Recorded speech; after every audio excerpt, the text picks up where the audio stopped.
Hey y'all, we're going to talk The Remaining Fractured. This is book 4. As you can tell, it's a little bit bigger than the other books, but it has brought everything to a head, and now it's kind of leveling out so you can see what's going on. In this world is overrun by fury-infected humans. But in this one, you don't worry so much about their, I did not worry so much about their physical well-being as I did their soul. Is that the right term? Because in this one, they are far more savage than they have been in the other 3. And I'm talking the humans, not the infected.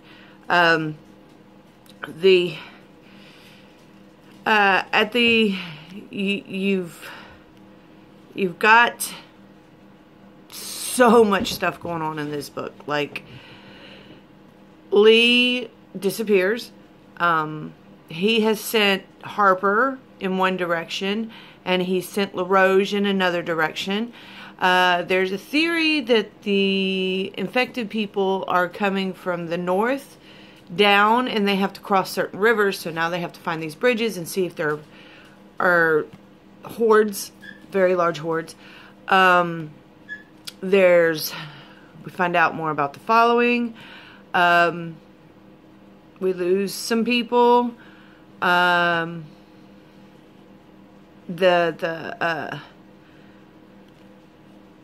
thing is this book is so big, and there's so much stuff going on, so I recommend that you definitely take your time reading it, because there's a lot of blood, guts, gore, swearing. There's a lot of swearing. They're military men, people. Come on. I do recommend it because it's book 4, and anybody who reads the series knows that you kind of get tired halfway through the series. Which I have other books that I'm going to review as well, because I needed to take a break because I was seriously having nightmares, and I don't do well with nightmares. I'm old. I need my sleep. But this book rounds out a lot. You find out the big question is, what's up with the females? And Jacob answers some of that, but I will forewarn you, that is not covered in any of the rest of the books. This is probably the last book that you hear about the females. I have not read the new one. As a matter of fact, the reason I'm reviewing these is because, you know, I have the new one on my Kindle. I do not have a physical copy. Hopefully it's good enough to buy a physical copy. The great thing is, it's all the same vibe. Every last one of the books has had the same feel to it. That rushed, oh my gosh, adrenaline need to it. Sorry, I need some coffee. It's early. And this book has maintained that whole feel. That's what I like about this series, is sometimes that feel taper off a little bit in a series. This one here has pretty much been mainstream all the way through so far. Like I said, it's been a while since I read them, so I wasn't sure if it maintained. But up until book 4, it maintains that vibe of hopelessness.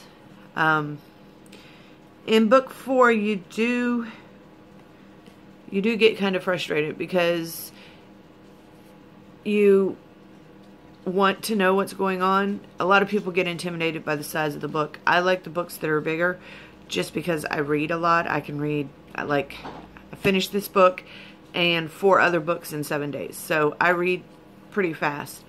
But it is one of those books that you do have to slow down on and read each word. It makes for a great movie in your head. Some people don't see that. They don't see the movie in the head, which is pretty sad. But it's okay. If they just see words on the paper and still enjoy reading, go for it. I do recommend it. I recommend the whole series. I will tell you that book 5 will be, I will be reviewing that one eventually, but let me show you what I'm reviewing next time. This is Death Doesn't Bargain by Sherilyn Kenyon. Anybody who knows me knows she's my favorite author of all time, romance-wise. So I will be reviewing that one because that's the only book I need for my collection so far this year. I know she's had some personal stuff go on. All right. Thanks for listening. Bye.